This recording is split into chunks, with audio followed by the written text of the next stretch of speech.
Commensal gazed sadly at the salvage throne before her. She could not stop the memories of their first meeting from rushing through her head.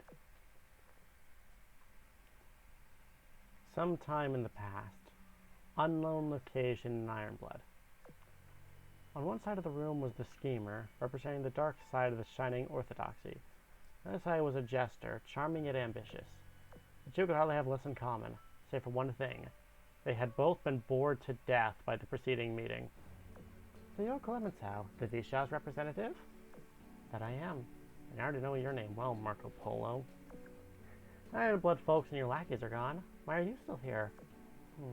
I like jotting down notes while the memory is still fresh in my mind. Magnificent. You played the part of a bureaucrat perfectly. But you didn't speak at all during the meeting. Do you not like dealing with Ironblood?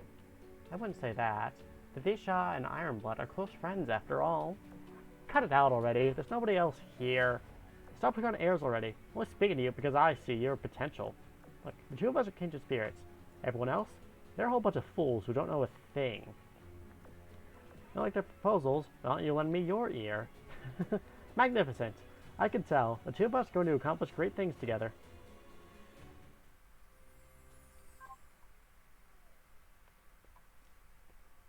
During the mission to activate all conceptual anchors, African North Coast, Alexandria. Andrea Doria stood out of an abandoned facility, shielding her eyes from the sand kicked up around her. The situation has become dire. Turning her gaze upwards, she sees layers upon layers of strange clouds hanging low in the darkened sky. Alright, need to take action. Hiding from the problem will solve everything. She shook her head, collected herself, and brushed off the sand covering the control panel in front of her. She knew what every button on the control panel did. After all, she had done this countless times before. Ignite a light in the darkness. And now I will add my own. The skybound wall activated, shooting a bridge of light that connected the building with the World Expo all the way in the distance. The wind carried the sand through the air, covering the abandoned control panel with sand once more. Thus, the fairy tale told on an Alexandrian night was left in dreams.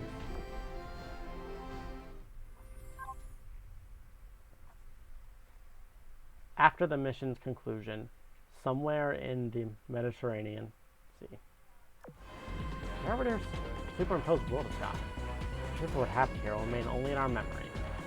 Yes, the hard fate has been dealt with, and there's no reason for us to remain here. The commander summoned you, right? Thank you for coming to our aid. I suppose not all the ashes are too stubborn to be reasoned with. Do you really not remember me, Memphis? Last I checked, I was never in the ashes. I don't know you.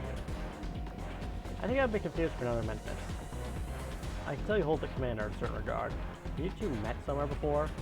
Do you believe the commander is the one you've been searching for? I can't say.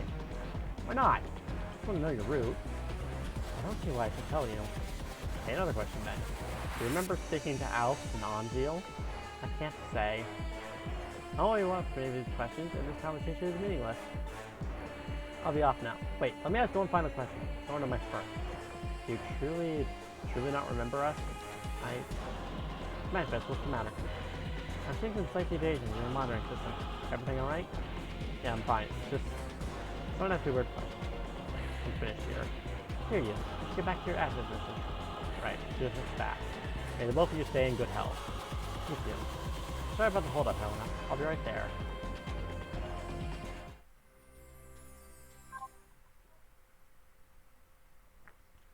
After the mission's conclusion, Iris Orthodoxy, Reims Cathedral.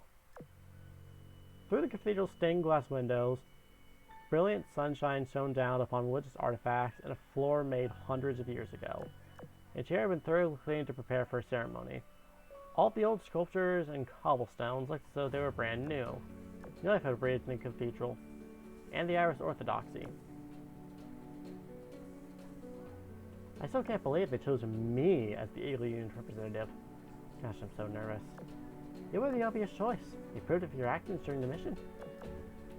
It's an honor to not just have been part of the crisis response team, but to also be here witnessing this historic moment. So much has happened so quickly. You setting up the microlayer network? to wrapping up the World Expo's closing ceremony to concealing the true nature of the superimposed worlds. It's so quick even. Everyone's had to work insanely fast to achieve all of that in just a few days.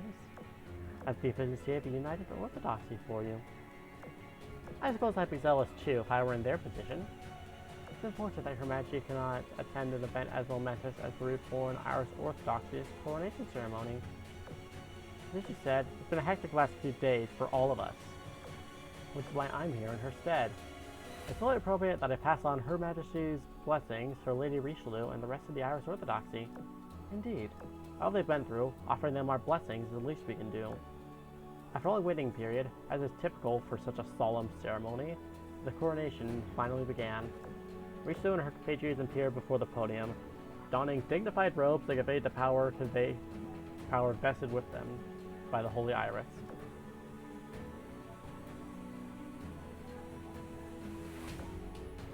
In response to danger posed by the reenactment, Cardinal Richelieu left the Irish Orthodoxy soil to ask allies for help. Her achievements went largely unnoticed due to the Holy See's effort to hide them. Despite that, she pushed on, fighting for our country. She saved our compatriots of Toulon, worked tirelessly to smooth the relationships between factions, secured and sealed off sacraments, and changed enough minds to make the reunification of the Irish Orthodoxy possible. She has been misunderstood, criticized, and put in positions of danger and adversity. Despite all of that, Richelieu never once gave up. It was thanks to her efforts that, when a crisis threatened our nation, we were able to rally under one banner. It was thanks to her efforts that, when a calamity gripped the world, we were able to seize glorious victory. As representative of the unified Irish Orthodoxy's Holy See, I hereby honor Richelieu's many contributions and sacrifices to our country.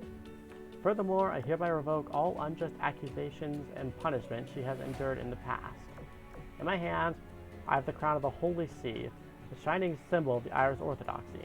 Cardinal Richelieu, will you be the Holy See's emissary and lead our war-torn country forward? Will you become an emissary of the highest order and accept the position of pontiff of our Holy Kingdom? Will you wear the honor of Irish Orthodoxy upon your head? Then held her hand, Clemenceau awaited the kneeling Richelieu's answer. This crown, this tangible sacrament, been pondering what it signifies ever since I had to flee our country. A sacred artifact to be kept safe? Ancient memory to be passed down? A symbol of our orthodoxy to be revered? It represents many, many concepts and is something we hold dear. During that battle, however, I saw another crown. A megalomaniac's ambition. A tool exploited to selfish ends. A product of siren technology made to make fools of us. At some point in history, the sirens replaced the original crown with this one here. In truth, they've been worshipping a false god for a very long time. Of course, there's no doubt in my mind the faith and feelings of people's hearts were genuine. However, we should not be relying on a flawed belief that can be easily bent and distorted. I, Richelieu, humbly accept my new place as pontiff. I swear that I will restore the Holy Iris and our country to their former glory. However, it is not to the crown that I make this vow, but to my motherland and to her people. A true ruler chooses her own crown, and I choose the people, my people, who cherish liberty. I choose to bear no crown upon my head.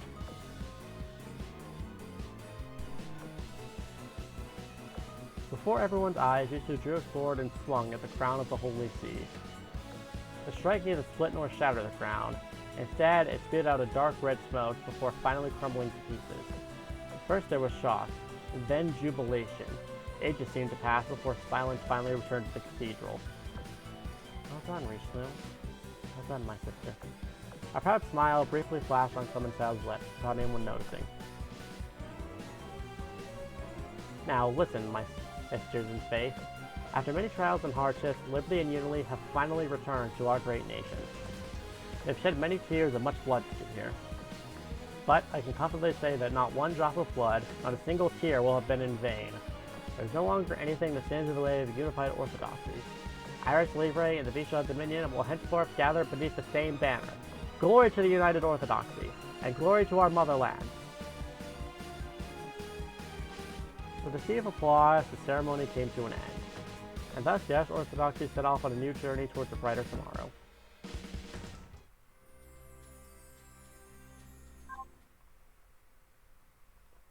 Several days after the anomalous event, somewhere in the Mediterranean Sea. These are the results of her investigation. The superimposed world didn't become reality. The damage was limited to only a few isolated buildings and machines. All facts have included that the incident was a surprise attack coordinated by the Arbiters.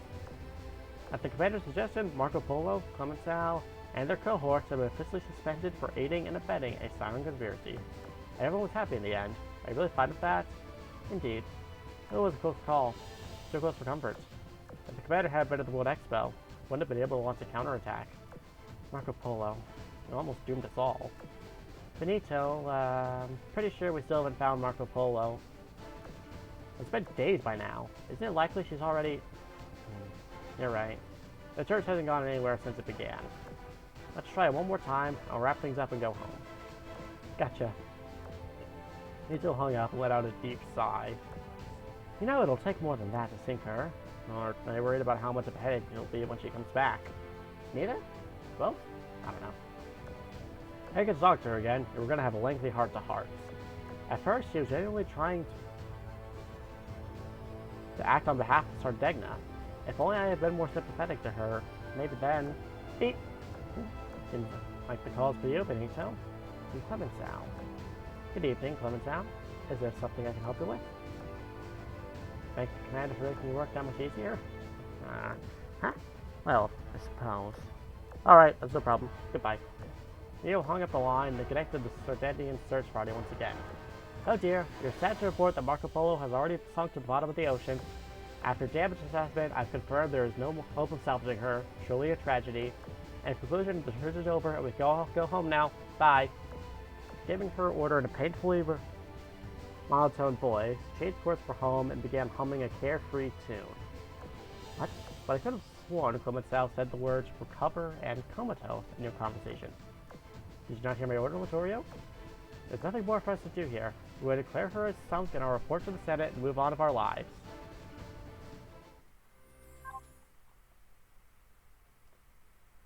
Several days after the anomalous event.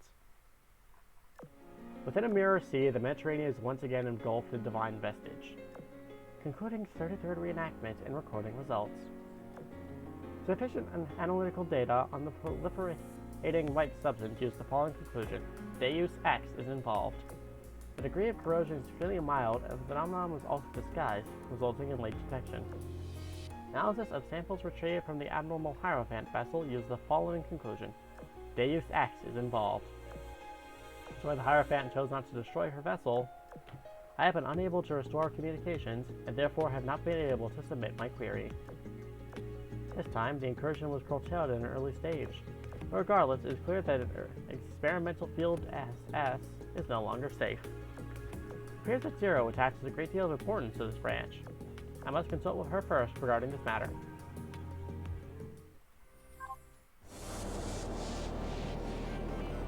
Just like a bonfire in a dark, dark forest. Just like a lighthouse in the infinite night sky. You revealed your existence to them. You become the light that beckons to them. How interesting, nice ladies. How fun. You found your home at last. Hey, did you miss me? Hey, did you miss me? Hey, did you miss me? Hey, did you miss me?